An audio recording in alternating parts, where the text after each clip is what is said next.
In this exercise, we will learn the hand tool. Basically, the hand tool is used to move images in Photoshop. Okay, let's see how this tool will work. Here, we can see the hand tool. If I right-click on it, then we can see that H is the shortcut key. Basically, the hand tool works when our screen is zoomed in and we can't see the other part of the image that we want to see. Therefore, we use the hand tool to move the other part of the image to be able to view it better and work with it.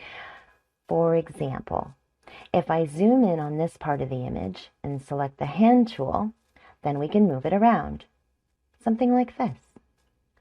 Okay, now we have a shortcut to move it. For example, again, let's choose the pen tool and draw a path. Now, if I want to draw another point, then we can press and hold the space key, and we have temporarily opened a hand tool. And then if I release it, we can start working on it again. This is a nice tool.